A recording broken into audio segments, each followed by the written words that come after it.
recovery efforts still underway in 6 states after a string of deadly tornadoes ripped through the heartland and left a trail of massive devastation. In Kentucky, at least 74 people are confirmed dead. But liberals are hell-bent on using this strategy to push their climate change agenda. All that I know is that the intensity of the weather across the board has some impacts as a consequence of the warming of the planet and the climate change. This is going to be our new normal. We need to pass Build Back Better because that bill has climate provisions that will address this problem at its, at its core, which is the warming of the planet. No scientific studies have yet shown any direct link between climate change and tornadoes. And look at this graph that shows how global weather-related deaths have actually fallen dramatically over decades. Greg, that's Bjorn Lomborg. Yeah, from a great piece. And it's actually government data, but Bjorn Lomborg had published a great piece in the Wall Street Journal that shows that we are far safer from climate disasters. And this is when there's more stuff to damage, right, than decades ago. As the population grows, you have a rise in all kinds of structures that are in the paths of floods and hurricanes and tornadoes. But the trend of weather-related damage in the last 30 years has gone from a 0.26 GDP, global GDP, to 0.18. So it's actually going down. But this happens all the time. Whenever there's a tragedy like this, you have people who don't know anything about climate who say these things, and then we have to go and we got to look for the data, and then we have to come on the show. We have to do a really long segment about climate because we feel compelled to because you have to spend half the time calling these idiots out, like Michael Mann, saying that there's been more deaths from climate disasters than COVID death. There are 21,500 climate-related deaths, right, in 1 year, compared to something like, it's almost 18 million right now at this point globally.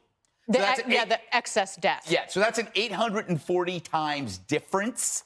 And Michael Mann is lying, bald-faced lying on TV, saying that's not the case. So this is something that we have to do every time. We have to do the legwork every time to combat these fallacies, when in fact, they would, if only they did this about crime, whether you can actually see the direct links between, no cash bail, right, and the revolving door. And you have but they won't do that cause and effect. But they fabricate a cause and effect because there's no solution to it, which maintains their power. Sorry. And Dana, the pouncing on this before they even, how many, 100 people still missing, roughly, before the dead are even found, the pouncing on this is just so. Well, you might remember, remember when the Surfside condo collapsed? Yeah. Secretary Granholm at the Department of Energy, the first thing she said is she blamed it on climate change. And that wasn't what it was, right? So that they just immediately jump on it. And then immediately, they don't take scientific data or evidence to link something to their policies. They just automatically say that, okay, the tornado strengthens our case for the Build Back Better because there's climate change positions in there. Inflation strengthens their case for Build Back Better. The Jets losing every Sunday is a justification for Build Back Better. Yeah, more money and more control. That's all they want, Jesse. Regardless, $500 billion is somehow giving it to Michael Mann, who doesn't even know how many deaths there are from COVID. That's who would make decisions with the money, essentially. Well, but that's the game they play. So the government goes out and they say, we got $4 million to study the link between tornado ferocity and capitalism. And some $50,000 a year researcher at a state school says, I'll take $4 million. Hey, I'll do that study. I'll give you what you want. So he does the study, and then the government holds up the study and says, science, see, let me raise your taxes now. We have had tornadoes forever, even before Geraldo, all right?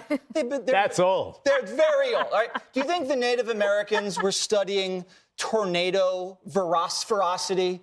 Do you think the settlers in Tennessee were studying tornado? We're going to go through all of history now. Think about it. Do you think the cavemen? In 1973, that was the first time we came up with a system to study tornado velocity. You know how we did it? All we do, we calculate the speed of the wind versus how much devastation there is on the ground.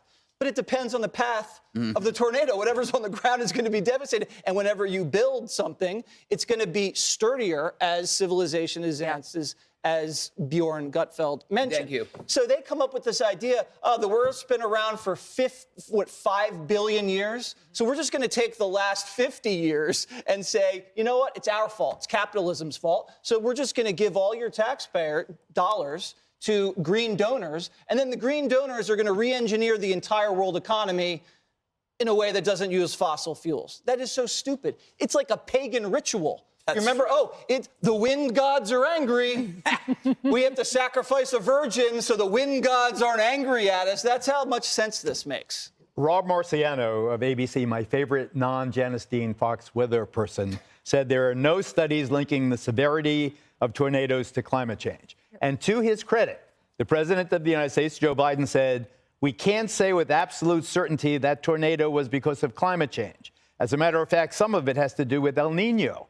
So there's a little reason from the White House Blaming we foreigners. have to acknowledge. That poor little boy. Yes, he was such a El sweet kid. Nino. Yes. So we get a little sliver or soupçon or teaspoon of empathy. Yeah, no, we were the just commander. grateful he conditioned a phrase. Right, exactly. We'll take anything at this point. Yeah.